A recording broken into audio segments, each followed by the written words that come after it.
لایف جدید عجیب و غیر قابل باور زلال هاشمی با نظیر کریمی. بالاخره زلال هاشمی حرفهای دلش را بیان کرد. زلال هاشمی چگونه ربوده شده بود؟ گفتنی‌های تازه همسرش در این باره پسر زلال هاشمی نزدیکی است. دلیل دوری زلال هاشمی از هنر موسیقی چی بوده است؟ زلاله توسط چی افرادی ربوده شده بود؟ من در این ویدیو پیرامون حقایق همین ماجرا خواهم پرداخت. پس در ادامه با کانال دنیا اینفو باشید.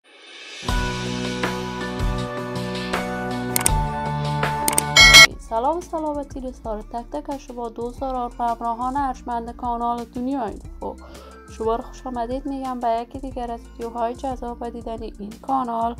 اگر دوست کانال دنیا اینفو باشید، پس برای حمایت بیشتر از این کانال علامت سابسکرایب را فشار بدید تا بیننده ویدیوهای جذاب و دیدنی کانال دنیا اینفو باشید. زلال هاشمی هنرمند جوان، چهره شناخته شده، محبوب و مطرح در میان مردم افغانستان است. علاقه‌مندان و دوستداران خاص خودش را دارد.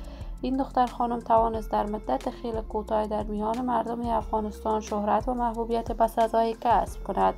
زلال هاشمی با اشتراک در برنامه پرطرفدار ستاره افغان تلویزیون جهانی طلوع شروع کرد و توانست در این برنامه مقام دوم را از آن خود کند. زلال هاشمی با کار در تلویزیون جهانی طلوع شهرت خوبی کسب کرد و حمایت گسترده داوران برنامه ستاره افغان را از آن خود کرد.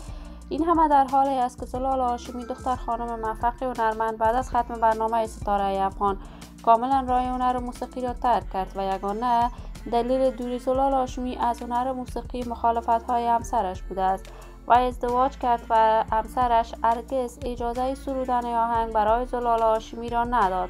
زلال هاشمی تصاویرش توسط شوهرش در صفحات مجازی دست به دست می شود که این هنرمند افغان به شکل مرموز در کابل ربوده شده است. تا کنون معلوم نیست دلیل ربوده شدن زلال هاشمی چی بوده است و زلال هاشمی توسط چه افرادی ربوده شده بود. تازه تصاویرش نشر می شود که وی با نظیر کریمی، یک تن از ژورنالیستان موفق افغان، لایف آمده است و دلیل ربوده شدنش را ابراز کرده است. تا کنون این خبر به گونه واضحی از طرف شوهرش تایید نشده است، ولی ما آرزو داریم این دختر خانم با صحت کامل دوباره به خانه و کاشانه‌اش برگردد. دوستداران و همراهان ارجمند کانال دنیا اینفو، شما هم نظریاتتان را در بخش کامنت با من شریک بسازید. این ویدیو را با علاقه‌مندان و دوستداران زلال هاشمی به اشتراک بگذارید. اگر دوست کانال دنیا اینفو باشید، پس برای حمایت بیشتر از این کانال علامت سابسکرایب را فشار دهید تا ویدیوهای دیگر کانال دنیا اینفو را از دست ندهید. تا درود دیگر، شما خوبان را به الله منان امانت گذاشته موفق کامیاب باشید.